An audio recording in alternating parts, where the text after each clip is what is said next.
प्रवीण जी कर रहे हैं। बहुत अच्छा प्लेटफॉर्म जो है प्रवीण जी ने हमें दिया है बात करने का और अपनी अंदर की भावनाओं को व्यक्त करने का, और जो विषय हैं जो हमने पीड़ा को दबाया हुआ है उस पीड़ा को यहाँ उकेरने का जो है जो एक प्लेटफॉर्म दिया है प्रवीण जी ने, इनका मैं सहर्ष हार्दिक अभिनंदन और आभार व्यक्त करता हूँ। और आज के जो हमारे आज के अतिथि लोग हैं उनको भी मैं नमस्कार करता हूँ, उनका हार्दिक स्वागत और अभिनंदन करता हूँ। इसमें आरटीआई को लेकर जो मैं देख पा रहा हूँ, हम लोग एक नया मैं एक केस आज बताऊंगा। हमारे यहाँ दैनिक भास्कर एक अखबार है, वो पूरी इंडिया में है। दैनिक भास्कर अखबार ने एक रूबरू कार्यक्रम शुरू किया हुआ था और मैं भी उस रूबरू कार्यक्रम से ही आया हूँ। तो वहाँ पर जैसे पैनलिस्ट लोग थे और शहर की समस्याओं को लेकर कोई बात थी, तो हम उस पे बैठे हुए थे।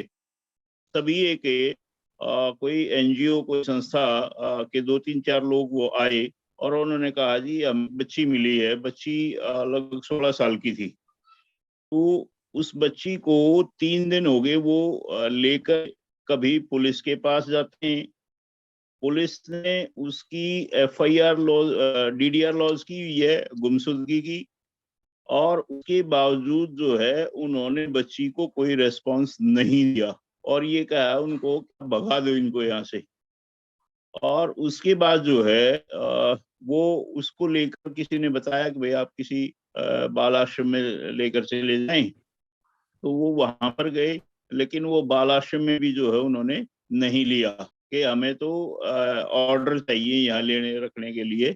और मतलब जो रूल एंड रेगुलेशंस है उनको कोई किसी ने फॉलो नहीं किया और अल्टीमेटली सभी अपनी जिम्मेदारी से पल्ला झाड़ते हुए नजर आए। तो उस प्रोग्राम में जो है जब उन्होंने वो बात रखी तो मैं प्रोटेक्शन मैकेनिज्म की तरफ से डिस्ट्रिक्ट में बैठा हुआ था और बच्चों के अधिकार को लेकर जो है कोई बात रखनी थी, तो मैं उसके जवाब में दे रहा था। तो जैसे ही वो केस आया तो मेरी रूह कांप गई उनकी बात सुन के, और मैंने तुरंत जो है 1098 पे कॉल कराई और टीम ने रेस्क्यू किया तुरंत। बच्ची का मेडिकल कराया और बच्ची अभी जो है वो रेस्टोर कर दी बाल आश्रम में। तो उन लोगों ने मतलब इस ये पूरे सिस्टम में जब बच्चा इस टाइप से पहले उनके पास आया है, उनके पास डीडीआर भी है, देन मतलब वो काम करके राजी नहीं है। अब बच्चा इस तरह से सफर करेगा तो ये कैसे चाइल्ड मैकेनिज्म को हम बचा पाएंगे। अल्टीमेटली जो है क्या संडे था, डिस्ट्रिक्ट चाइल्ड प्रोटेक्शन यूनिट भी नहीं थी वर्किंग में, और चाइल्ड वेलफेयर कमेटी जो है वो रोस्टर में जो लोग थे उन्होंने मोबाइल से ही जो है भेज दिया आदेश। ठीक है, so good, thanks for child welfare committee, क्योंकि उन्होंने फोन पे ही जो है वो बात हमारी मान ली। और मतलब इस तरह से जो सोशल हैं, जो सोशल एक्टिविस्ट हैं, मैं चाइल्ड वेलफेयर कमेटी को भी जो है सोशल एक्टिविस्ट के रूप में देखता हूँ। तो ये लोग जो है काम करने वाले हैं, जो 098 की चाइल्डलाइन जो लोग हैं ये काम करने वाले लोग हैं, और इन लोगों को यदि आप सिस्टम से बाहर कर दे तो सिस्टम तो खत्म हो जाएगा। मैं नहीं समझ पाता कि हम एक भी बच्चा बचाएंगे। दूसरा, मेरा जो आज के गेस्ट हैं उनसे ये प्रार्थना है कि आप आरटीआई के माध्यम से हमें बहुत पुख्ता जो चीजें हैं वो आरटीआई में मिलती हैं, तो ऐसा कोई प्रोविजन हो आरटीआई में कि जो त्वरित जानकारी जो है वो हमें मिल जाए डेटाबेस, ताकि हम उसको वो डॉक्यूमेंट जो है वो हमारी और मजबूत हो जाए। तो कोई ऐसी जो सप्ताह में मिल जाए, तो कोई ऐसा प्रोविजन है तो उसके ऊपर जरा मैं आपका ध्यान कराना चाहूँगा। बाकी जो चीजें हैं, मुख्य चीज से हम बुलेट पॉइंट है वो प्रवीण जी को आपके माध्यम से आपको भेज देंगे कि हमें किस किस चीज के ऊपर आरटीआई रिक्वायर्ड है, तो वो डॉक्यूमेंट्री भी जो हम साथ तैयार कर लें आपके सहयोग से। जी प्रवीण जी। धन्यवाद सर। अभी मैं आने के लिए शिवानंद भाई से रिक्वेस्ट करूंगा कि संचालन आगे कर लिया, और जो भी लेनिन जी नहीं आए उनके कारण टाइम का हमने जो सदुपयोग करना, तो उसके हिसाब से कुछ लोगों को हमने सुना भी, अभी काफी अच्छे दूसरे भी कार्यकर्ता भी हैं यहाँ पर, कयूम साहब हैं और भी कई लोग हैं, मगर अभी हम चलते हैं आरटीआई के सेशन पर। तो शिवानंद भाई आपके उनको भी सुनेंगे, हमारे पास ऐसा नहीं है कि कोई टाइम का बंद है, वो कृपया बने रहें, उनको भी सुनेंगे। लेकिन अब यहाँ पर डॉक्टर राज सिंह साहब ने बहुत ही महत्वपूर्ण मुद्दा यहाँ पे रेज किया हुआ है कि आरटीआई में कैसे हेल्पफुल हो सकता है। और सबसे बड़ी बात यह है कि आरटीआई में ऐसा कोई प्रावधान होना चाहिए जिसके माध्यम से आप जल्दी जानकारी प्राप्त कर लें। उन्होंने तो 1 सप्ताह की बात की, 48 आवर्स का भी प्रावधान है। मुझे लगता है कि ये बहुत सही समय है। इतने सारे चूंकि आरटीआई से जुड़े हुए महत्वपूर्ण बिंदु हैं, तो हम सीधे चलें और माननीय आत्मदीप सर को यहाँ पर आमंत्रित करें। वो हमारे मध्य प्रदेश राज्य सूचना पूर्व मध्य प्रदेश राज्य सूचना आयुक्त रह चुके हैं और इस कार्यक्रम के पूरे कर्ता धर्ता हैं। तो आत्मदीप साहब, स्वागत है आपका। कृपया अपने आप को सर अनम्यूट करके प्लीज मार्गदर्शन प्रदान करें। शिवानंद जी प्लीज 5 मिनट दीजिए। अच्छा, अभी 1 मिनट और। ठीक है, ठीक सर, 5 मिनट तक आप, और तब तक आत्मदीप सर को मैं ये कहूंगा, सॉरी प्रवीण सर को मैं ये कहूंगा कि वो हमारे जो अन्य अभी पार्टिसिपेंट्स हैं, प्लीज उनको गेस्ट हैं उनको इनवाइट करें आप प्लीज। हाँ, उड़ीसा का व्यवसायिक रहता है प्रवीण साहब, उनको बुला दीजिए। प्रवीण आप बुला लीजिए। व्यवसायिक उड़ीसा पूरी प्लीज सर। नमस्ते sir, am I audible? Yes. हाँ, सर आपको तो बहुत धन्यवाद मैं देता हूं कि आप इतना कष्ट कर रहे हैं कि ये टीम को इकट्ठा कर रहे हैं और कुछ डिस्कशन चल रहा है, क्योंकि एक बड़ा जहाज डूब रहा है ऐसे प्रतीयमान होता है मुझे। मैं उड़ीसा से हूँ। 1999 से मैं चाइल्ड लाइन का पार्टनर बन चुका हूँ और चाइल्ड लाइन के बारे में जो फ्यूचर का जो प्लान है, ये तो बहुत बड़ा प्लान है। तो hello sir, am I audible? Hello sir. जी आपकी आवाज आ रही है साहब। और जी ओके सर, मैं पहले मेरा दुख है कि ये जो मीटिंग चल रहा है, जो कॉन्फ्रेंस चल रहा है ऑनलाइन में, इसमें से चाइल्ड लाइन का पार्टनर्स बहुत लेस है, तो कम है, उनका संख्या बहुत कम है। और इसका कारण क्या है कि चाइल्ड लाइन जैसे ऑपरेशनल स्टेज में है और धीरे धीरे 26 साल लेके इसको डिजाइन किया गया है, इसमें से बहुत सारे ब्रेन्स इन्वॉल्व किया गया था। तो एंटायर जुवेनाइल जस्टिस सिस्टम, जो चाइल्ड प्रोटेक्शन सिस्टम को चाइल्ड लाइन ही बनाया इंडिया में, क्योंकि 2000 ऑनवर्ड्स 2000 में जुवेनाइल जस्टिस एक्ट 1986 एक्ट को अमेंड कर दिया और रिपील कर दिया, और 2000 में juvenile justice care and protection of children act आ गया। तो इसमें से child welfare committee and district child protection society का बात किया गया आईसीपीएस का अंडर। लेकिन चाइल्ड लाइन सब कुछ काम कर रहा था। अप टू 2007 चाइल्ड लाइन को बच्चा रेस्क्यू करना, फोन सुनना, जाके काम करना और इसको लेके अप्रोप्रिएट डेस्टिनेशन में छोड़ना, ये सब चाइल्ड लाइन कर रहा था। फिर एज आ गया कि चाइल्ड वेलफेयर कमिटी आया, जहाँ की चाइल्ड लाइन प्रोड्यूस किया बच्चों को। ऐसे डेवलपमेंट धीरे धीरे हुआ और आज का दिन बहुत सारे स्टेक होल्डर आगे हैं कि चाइल्ड लाइन के साथ काम कर रहे हैं। जैसे कि चाइल्ड लाइन जब चाइल्ड मैरिज का केस के बारे में सोचता है, तो एक चाइल्ड मैरिज प्रिवेंशन ऑफिसर का पोस्टिंग हो गया जो स्टैट्यूटरी पोजीशन में। जैसे कि चाइल्ड लेबर का बात आप कर रहे हैं, तो चाइल्ड लेबर टास्क फोर्स में चाइल्ड लाइन का एक अहम भूमिका है कि चाइल्ड लाइन उधर ही काम कर रहा है। और एक टास्क फोर्स है चाइल्ड ट्रैफिकिंग के लिए, पुलिस का साथ काम कर रहा है। और ऐसे आप देखेंगे तो जो बच्चा गुम हो जाता है, ट्रैफिक होता है, वो तो पुलिस के पास जाता है। अभी सिचुएशन क्या है कि पुलिस देखता है कि इधर जो सिस्टम चाइल्ड, इसको दे देने से हमारा काम खत्म हो जाता है और चाइल्ड लाइन इसको ठीक राइट पोजीशन में लेता है। ये क्यों होता है ना, हमारा जो प्रोसीजर है, जो ऑपरेशनल प्रोसीजर, इसको बहुत स्ट्रिक्ट एंड स्ट्रॉन्ग बनाया गया है। जैसे कि आप एक बच्चे को रिसीव करने का टाइम में जो रेस्क्यूअर काम कर रहे हैं, उनका आईडी, उनका लोकेशन वो लोग देख रहे हैं, जो सीसीसी वाले जो हैं, जो ईस्टर्न रीजनल सेंटर है, वेस्टर्न रीजनल सेंटर है, इस सेंटर से देख रहे हैं कि ये क्या कर रहा है। इसको पूरा विजिबल होता है कि ये क्या काम कर रहा है, कैसे जेंडर सेंसिटिविटी है या नहीं है, बच्चों को कैसे लेके जा रहे हैं, केयर एंड प्रोटेक्शन कैसे दे रहे हैं, पूरा ग्रास रूट से लेके बच्चों को लॉजिकल रेस्टोरेशन का हद चाइल्ड लाइन ही काम करता है। इसमें से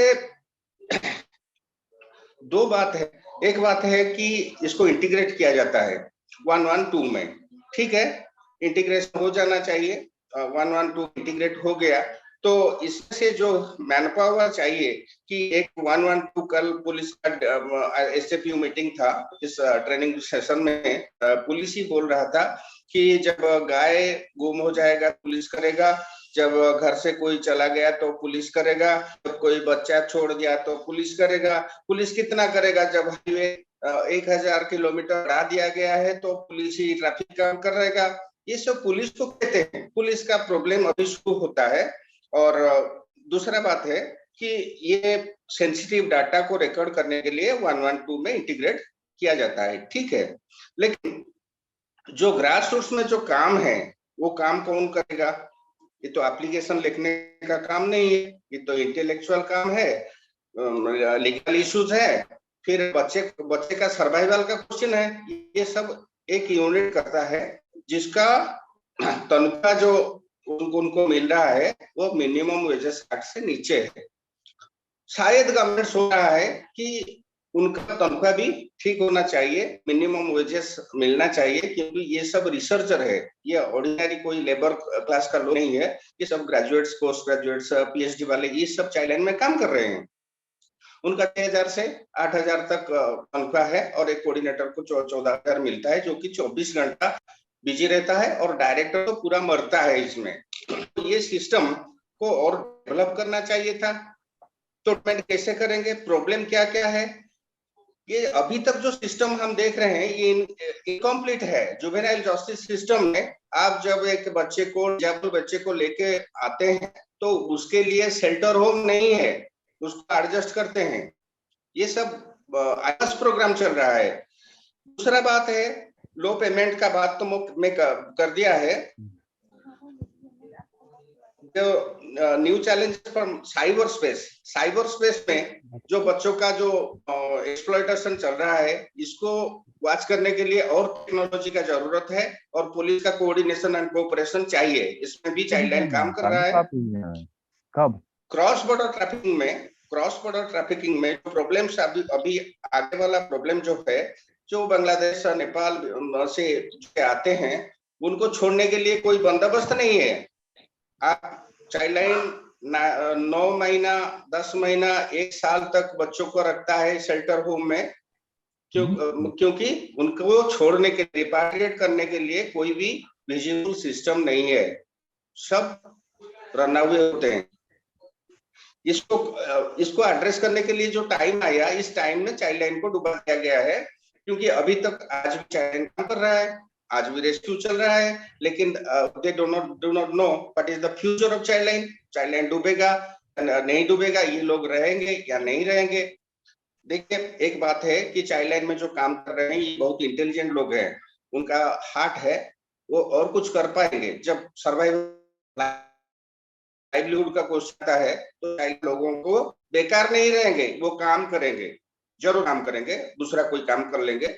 लेकिन ये जो प्रॉब्लम्स एड्रेस कैसे करेगा, कंट्री को कैसे एड्रेस करेगा? पोक्सो एक्ट आ गया, चाइल्ड लाइन प्रेशर किया, इश्यूज आ गया तो एक्ट आ गया, 3-4 एक्ट आ गया, राइट टू एजुकेशन एक्ट आ गया, पढ़ाई के लिए राइट का आ गया, पोक्सो आ गया, 376 ऑफ आईपीसी जो के पोक्सो आया, और इसमें से और सारे लेजिस्लेशन जो अमेंडमेंट हो गया, और चाइल्ड का जो बेसलाइन का काम, ये सब मैकेनिज्म जो बनाया, तो चाइल्ड लाइन को हम सैल्यूट करते हैं। चाइल्ड लाइन इंडिया फाउंडेशन हो या चाइल्ड लाइन का जो फोरम है, हम सैल्यूट करते हैं कि कंट्री का जो इंफ्रास्ट्रक्चर में बच्चों का योगदान या बच्चों का प्रोटेक्शन का जो काम, ये बहुत आगे चला गया और इंटरनेशनली चाइल्डलाइन को सब सलाम करते हैं कि चाइल्डलाइन बहुत कुछ काम किया है। मुझे ऐसे लगता है कि ये एक इंटरनेशनल सैबोटेज है कि कंट्री को, गवर्नमेंट ऑफ इंडिया को एक नुकसान पहुंचाएंगे चाइल्डलाइन को डुबा के, क्योंकि कल का जो रिपोर्ट है न्यूट्रिशन स्टेटस में 102 रैंक से 106 को 106 को इंडिया डिक्रीज हो गया है। न्यूट्रिशन का इशू कल से आ गया है। तो बहुत सारे इश्यूज है, लेकिन ये इशू को कैसे सॉल्व किया जाएगा। दुख की बात यह है कि जब चाइल्डलाइन को नया शेप देते हैं या इरेक्ट करते हैं, हमारा साथ कोई भी कंसल्टेशन कोई नहीं करता, हम कुछ नहीं जानते हैं कब डूबेंगे। तो इसके लिए चाइल्डलाइन का जो पार्टनर है वो मेन फ्रेम में आना चाहिए। जब 11,000 लोग हैं तो 11,000 लोगों का ये ऑनलाइन प्रोग्राम चलना चाहिए और आपको सपोर्ट करना चाहिए, क्योंकि आप चाइल्डलाइन के बारे में चिंता कर रहे हैं। और कुछ मेरा जो दोस्त है सुधीर सावत है, मेरा भाई है, ये बहुत घूमता है। कल भी इसका कोऑर्डिनेटर एक्स कोऑर्डिनेटर एक्सपायर कर गया है, पुरी में आके इसका सप्ताह करके गया है। और ये इतना बिजी है कि ये शायद लोग, मुझे लगता है कुछ पागल हो जाएंगे, क्योंकि उनके सामने चाइल्डलाइन को छोड़ के और कुछ भी दिखाई, फैमिली नहीं है, कुछ भी नहीं है उन लोगों का, ये पागल हो जाएंगे। तो हमको जो करना है तो हमको करना चाहिए एवरी लेवल में जो सर बनाया एसओपी अभी तक अवेलेबल नहीं है कि कैसे एसओपी बनाएंगे सर।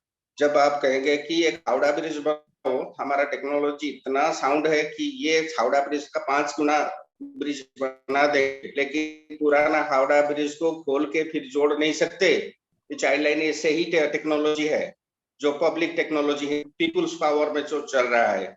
तो इसको सोचने के लिए, इसको डिस्कस करने के लिए जितना डेप्थ चाहिए, इतना डेप्थ चाइल्डलाइन पार्टनर ही दे सकते हैं। लेकिन मेरा दुख है कि participation is very less in this programme from on behalf of Childline partners.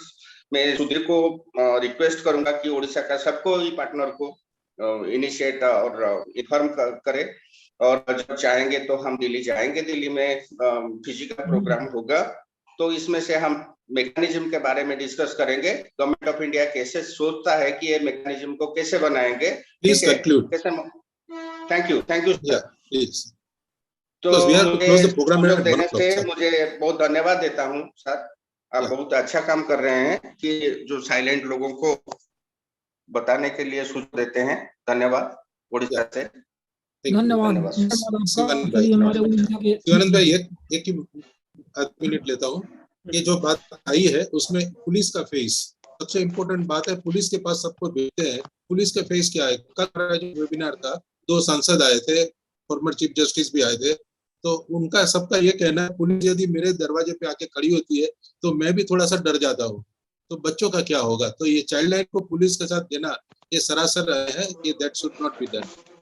ये कल की शाम की बात है, 2 सांसद और फॉर्मर चीफ जस्टिस भी थे। प्लीज शिवानंद भाई।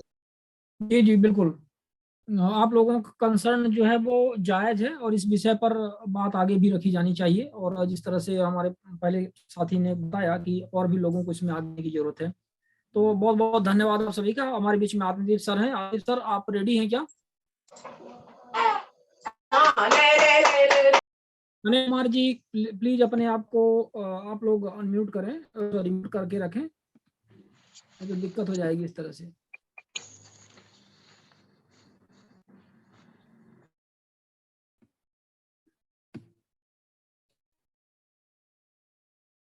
अपने आप को अनम्यूट कर लें। मैं ये कह रहा, आदित्य सर प्लीज, आप सुन पा रहे हैं? जी हाँ। हाँ सर, स्वागत है आपका। प्लीज ने बात रखी थी, इसमें आपने देखा था कि कहा कि आरटीआई इसमें कैसे हेल्पफुल हो सकती है, और उन्होंने ये कहा कि कोई सेंसिटिव इंफॉर्मेशन है जो हमें जल्दी चाहिए, तो उन्होंने तो एक की बात करी कि 1 हफ्ते में हमें मिले। लेकिन अब 1 हफ्ते में तो जानकारी आरटीआई में इतनी आसानी से मिलती, लेकिन 48 आवर्स वाला भी प्रावधान है। तो जिस प्रकार से भी राहुल सिंह जी ने एक आदेश दिया है जिसमें उन्होंने FIR को 48 घंटे की श्रेणी में ला दिया। बहुत अच्छी बात है, क्योंकि अक्सर होता था कि थाना में FIR लेने के लिए काफी मशक्कत करनी पड़ी थी। चलिए, उनका एक और आदेश आ गया। अब होप ये करिए कि वो इम्प्लीमेंट हो तरीके से। अब सवाल ये है कि अब हमारे जो राज सिंह साहब थे, उन्होंने चाइल्ड राइट्स के विषय में जो बातें करी, उससे सेंसिटिव इन्फॉर्मेशन उन्होंने जल्दी प्राप्त करने की बात कही। इन सब में RTI कैसे मदद कर सकता है, और इन जनरल RTI कैसे मदद कर सकता है, क्योंकि चाइल्ड राइट्स से जुड़े हुए लोग हैं तो RTI का उतना ज्यादा उनको आइडिया नहीं रहता। तो आप उनको मार्गदर्शन प्रदान करें प्लीज। धन्यवाद शिवानंद जी, आप सभी को नमस्कार। आज की इस वेबिनार का विषय बहुत महत्वपूर्ण है, जो हमारी भावी पीढ़ी, जिसको देश का भावी कर्णधार कहा जाता है, उसके हितों और अधिकारों से जुड़ा ये सारा विषय। जो मुख्य विषय है चाइल्ड हेल्पलाइन को पुलिस हेल्पलाइन में विलीन करने का, और इसके कारण क्या क्या नुकसान हो सकते हैं, ये सब अधिकारों के क्षेत्र में बच्चों के लिए काम करने वाले कार्यकर्ताओं ने अभी इस वेबिनार में बताया। और प्रवीण भाई ने तो ये भी बताया कि दूसरी हेल्पलाइनों का उदाहरण देते हुए कि वो जैसे नासा की हेल्पलाइन है या महिला हेल्पलाइन है, वो सब अपने उद्देश्य को पूरा करने के ढंग से संचालित नहीं होगी, लेकिन ये एक हेल्पलाइन थी बच्चों की, जो चाइल्ड हेल्पलाइन, जो ठीक ढंग से काम करी थी, जिसपे मर्जर करके एक तरह से कुठाराघात किया गया है। तो इस विषय में एक तो ये हो सकता है कि हम RTI के जरिए इन दोनों हेल्पलाइनों के मर्जर से संबंधित जो भी निर्णय प्रक्रिया है, जो भी लिखा पड़ी अभी तक हुई हो, अंत में निर्णय हुआ, इससे संबंधित सभी दस्तावेजों की मांग की जा सकती है। उसमें उन दस्तावेजों में बहुत से ऐसे कारण मिल सकते हैं जिन आधार पर माननीय सुप्रीम कोर्ट में जनहित याचिका भी दायर करने पर विचार किया जा सकता है। दूसरा, जो माननीय शिवानंद जी ने मुद्दा उठाया 48 घंटे में जानकारी देने का बच्चों के संदर्भ में, तो RTI एक्ट में 48 घंटे में जानकारी देने का प्रावधान है जीवन और स्वतंत्रता से जुड़े मामलों पे। बच्चों के कई सारे विषय ऐसे हैं जो इस दायरे में आ सकते हैं 48 घंटे वाले में, जो उनके जीवन से जुड़े हैं या उनकी स्वतंत्रता से जुड़े हैं। उसमें सूचना आयोग इस प्रावधान को लागू कर सकते हैं। और एक और महत्वपूर्ण बात यह कि सूचना अधिकार अधिनियम में सूचना के अधिकार का उपयोग करने के लिए कोई आयु सीमा निर्धारित नहीं की गई है। इसका मतलब ये हुआ कि नाबालिग भी, बच्चे भी सूचना के अधिकार का उपयोग कर सकते हैं। तो जो भी बच्चों के क्षेत्र में सामाजिक कार्यकर्ता और संगठन काम कर रहे हैं, उनसे और कामों के साथ यह भी अपेक्षा की जा सकती है, और IT क्षेत्र में काम करने वाले लोगों से भी, कि वो बच्चों को भी प्रेरित करें कि वो अपने हितों, अपने अधिकारों से संबंधित विषयों के मामलों में RTI लगाना शुरू करें। जैसे बहुत विषय हैं, अब सबको निजी शिक्षा का अधिकार कानून भारत सरकार ने पास किया है, और इसके तहत प्राइवेट स्कूलों की भी 25% सीटों पर गरीब बच्चों को एडमिशन देने की भी बात है। लेकिन हम देखते हैं कि बच्चों को एडमिशन तो दे दिया जाता है, लेकिन उसके बाद इन मुफ्त प्रवेशित बच्चों के साथ जो विवाह होता है, या बाद में फीस के अलावा जो अन्य चार्जेज इन पे थोप दिए जाते हैं, जो गरीब बच्चों के विवाह नहीं दे सकते हैं, ऐसे विषयों के मामलों में भी RTI का उपयोग हो सकता है। स्कूलों में बुनियादी सुविधाएं बहुत बड़ा विषय है, जहाँ बच्चों को शुद्ध पेयजल की, स्वच्छ शौचालय की, खेल मैदान की, ऐसी बहुत सारी आवश्यक सुविधाएं नहीं है आज भी कई सरकारी स्कूलों में। कई जगह तो एक ही कमरे में 2-2, 3-3 कक्षाओं को बिठा के और एक ही अध्यापक पढ़ा है। उनके लिए अलग-अलग कक्ष नहीं है, बुनियादी सुविधाएं नहीं है, अलग-अलग पर्याप्त शिक्षक नहीं है। ये सारे इशू RTI के दायरे में आ सकते हैं। इनके बारे में RTI लगा के संबंधित विभाग को जवाबदेह बनाने के प्रयास किए जा सकते हैं। और बहुत सारे ऐसे प्रश्न है कि विभाग को जवाब देने में भी पसीना आएगा बच्चों के अधिकार के विषय में अगर RTI लगाई जाती है। अब बच्चों का वो स्वास्थ्य का भी अधिकार है, हमारे संविधान द्वारा दिया गया, लेकिन क्या उनके नियमित हेल्थ चेकअप की कहीं भी किसी भी स्कूल में व्यवस्था है, या शिक्षा विभाग की दिशा में कोई पहल की है? नहीं। ये भी एक विषय हो सकता है। बच्चों में स्कूलों का बोझ बहुत बड़ी समस्या है, बच्चे उसके कारण बीमार हो रहे हैं। तो और नई शिक्षा नीति में इन बच्चों का बोझ भी तय किया गया है कि कौन सी क्लास तक बच्चे का बस्ते का बोझ इतने किलो से ज्यादा नहीं हो सकता। उसके बाद भी उसको प्रावधान का पालन नहीं हो रहा है। इसमें कब कब ये बच्चों की बोझ की किन किन स्कूलों में जांच की गई, क्या उसके रिजल्ट रहे, ये सब जानकारी ITI में मांगी जा सकती है। आंगनबाड़ी केंद्रों की हालत से हम सब वाकिफ है, कई जगह कागजों में चल रहे हैं, उनकी वस्तु स्थिति ITI से जानी जा सकती है। पोषण आहार की गुणवत्ता भी एक बहुत बड़ा सवाल है, कई जगह घटिया पोषण आहार सप्लाई किया जा रहा है, कागज में वो पूरी पौष्टिकता दिखा दी जाती है, ये विषय आ सकता है। और एक और बात देखिए, जो प्राइवेट स्कूलों ने खास करके बच्चों की शिक्षा के अधिकार को पूरी तरह बड़ा मुनाफा कमाने के कारोबार में बदल दिया है। महंगे से महंगे आप कहीं भी दिल्ली से लेके और किसी भी राज्य की राजधानी तक या बड़े शहरों में देख लीजिए, बहुत महंगे महंगे स्कूल खुल गए हैं जहाँ लाखों रुपए की फीस है और उनके लिए भी लाइन लगती है, एडमिशन आसानी से नहीं मिलता है, जैसे दिल्ली पब्लिक स्कूल है भी। लेकिन इन बहुत अच्छी पढ़ाई का दावा करके मोटी फीस वसूलने वाले इन स्कूलों के भी अधिकांश बच्चों को कोचिंग लेनी पड़ रही है या ट्यूशन करनी पड़ रही है। अच्छी शिक्षा का दावा उनका रहा कहाँ है, स्कूल की पढ़ाई उनकी पर्याप्त नहीं, बच्चे प्राइवेट में कोचिंग में आर्थिक शोषण का शिकार हो रहे हैं। इससे जो यहाँ हेल्पलाइन से संबंधित चर्चा हुई, उससे हटके मैं 2 मुद्दे उठाना आप सबका साझा करना चाहता हूँ कि बच्चों के हितों के साथ सरकार या उनसे संबंधित विभाग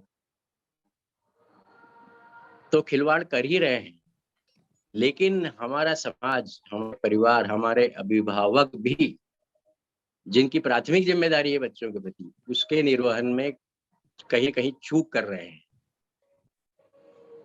इसका सबसे बड़ी चूक तो ये है कि अभिभावकों के पास वो अपेक्षाएं तो सरकार से अपने लोगों से खूब करते हैं हमारे बच्चों के लिए, लेकिन खुद अपने बच्चों को जितना समय देना चाहिए उतना नहीं दे पा रहे हैं।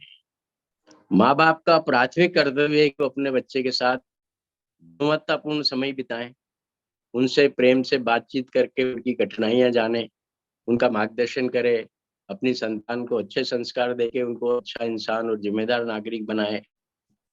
लेकिन ज्यादातर माताएं फिर भी अपनी क्षमता के अनुसार इस कर्तव्य को निभा रही हैं, लेकिन ज्यादातर पिता अपने इस मूलभूत कर्तव्य की अनदेखी कर रहे हैं। उनके पास अपने बच्चों के लिए समय नहीं है। इसके बहुत सारे दुष्परिणाम सामने आ रहे हैं और ये अभिभावकों की, खास करके पिताओं की, ये बच्चों के प्रति उदासीनता की प्रवृत्ति एक तरह से बच्चों के मूल अधिकार के हनन की श्रेणी में आती है और इसके दुष्परिणाम अलग अलग रूपों में सामने आ रहे हैं। हम देखते हैं दिन बच्चों की आत्महत्याओं के मामले भी आते हैं इसी कारण से। तो माता पिता द्वारा बच्चों के प्रति, अपनी संतान के प्रति अपने फर्ज की अवहेलना करना हमारे सामाजिक हितों के साथ साथ राष्ट्रीय हितों के साथ भी खिलवाड़ करने जैसा है। ये इतना महत्वपूर्ण विषय है जिसकी अनदेखी की जा रही है। बच्चों के हितों पर, उनके सुरक्षित बचपन, सुरक्षित जीवन के अधिकार पर माता पिता द्वारा एक और कुठाराघात इस रूप में किया जा रहा है कि बच्चों को टीवी और इलेक्ट्रॉनिक गैजेट्स, वायरलेस उपकरणों का मनचाहा इस्तेमाल करने की छूट दे दी जा रही है, बड़े सोचे समझे कि अभिभावकों द्वारा कि इसकी इस छूट के क्या क्या दुष्परिणाम हो सकते हैं। और दुष्परिणाम मीडिया में सामने भी आ रहे हैं, कई अध्ययनों सामने आ रहे हैं। तो इन इलेक्ट्रॉनिक उपकरणों के उपयोग पर उचित नियंत्रण करने की जिम्मेदारी, प्राथमिक जिम्मेदारी है माता पिता की, लेकिन वो अपने इस मूल कर्तव्य की अवहेलना कर रहे हैं, जिसके दुष्परिणाम बच्चे भुगत रहे हैं। बच्चों को इन उपकरणों का अधिक समय तक उपयोग करने से होने वाले शारीरिक और मानसिक नुकसानों की बच्चों को जानकारी नहीं होती, इसलिए वो अनियंत्रित उपयोग करते हैं, लेकिन अभिभावकों को जानकारी होती है, इसके बाद भी वो उसकी तरफ से आंखें मीचते हैं। जैसे टीवी, टैबलेट, मोबाइल की स्क्रीन से निकलने वाली तेज रोशनी बच्चों की आंखें खराब करती है, इस बच्चों की देखने की क्षमता घटने के कारण बच्चों हम देख रहे हैं जब बच्चों को बचपन में ही चश्मे लगाने पड़ रहे हैं। टीवी और इलेक्ट्रॉनिक उपकरणों पर ज्यादा समय बिताने का बच्चों के मानसिक और शारीरिक विकास पे भी प्रतिकूल प्रभाव पड़ रहा है। उनके पास खेलने के लिए समय ही नहीं बचता है, हमेशा ऑनलाइन स्क्रीन पे लगे रहे हैं। बच्चों में इसके कारण से दूसरों के साथ बातचीत करने की, घुलने मिलने की, संवाद करने की, आपस में तालमेल बिठाने की प्रवृत्ति भी घट रही है। कई माताएं हमने देखा है अपना पीछा छुड़ाने के लिए कि वो माता अपना काम आराम से कर सके, बच्चा उसको डिस्टर्ब न करे, तो उसको मोबाइल पकड़ा देती। वो बच्चा लगातार बहुत देर तक मोबाइल स्क्रीन को स्क्रॉल करता रहता है, देखता रहता है। बच्चा क्या देख रहा है ये देखने की फुर्सत भी उस माँ को नहीं होती या घर वालों को नहीं होती। कई माता-पिता बच्चों को व्यस्त रखने के लिए टीवी पे फिल्में लगा के बिठा देते हैं। वो चाहे जितनी देर तक बच्चा टीवी स्क्रीन को फेस करता रहता है। कई माताएं पिता बच्चों को टैबलेट पे गेम खेलने में लगा देते हैं। ऑनलाइन गेमिंग बच्चे बहुत कर रहे हैं। जो ये सब गैर जिम्मेदाराना रवैया परिवार के स्तर पर बच्चों के लिए अपनाया जा रहा है, जो बहुत घातक सिद्ध हो रहा है। हम हमारी बेटी को जानते हैं जिसकी बच्ची यानी हमारी नातिन करीब 6 साल की हो गई। अभी तक उस बच्ची की माँ ने उस बेटी को उसके हितों का ध्यान रखते हुए, उसके स्वास्थ्य का ध्यान रखते हुए, उसके शारीरिक मानसिक विकास का ध्यान रखते हुए अभी तक 6 साल की उम्र तक मोबाइल को हाथ नहीं लगाने दिया, चलाने देना तो दूर। टैबलेट को बच्ची गेम खेलने की उसको इजाजत दी जाती है सिर्फ 20 मिनट के लिए। हम वीडियो कॉलिंग करते हैं, वीडियो पे बातचीत करते हैं, केवल 15 मिनट का स्क्रीन टाइम उसके लिए निर्धारित, उससे ज्यादा वीडियो पे उससे बात नहीं कराएंगे वीडियो कॉलिंग। टीवी देखने की छूट है सिर्फ आधा घंटे की। इस तरह अगर सभी इन इलेक्ट्रॉनिक गैजेट्स का इस्तेमाल बच्चों के करने के ऊपर नजर रखें और उसको विवेक सम्मत तरीके से उस पर नियंत्रण रखें तो बच्चे काफी नुकसानों से बच सकते हैं। धन्यवाद।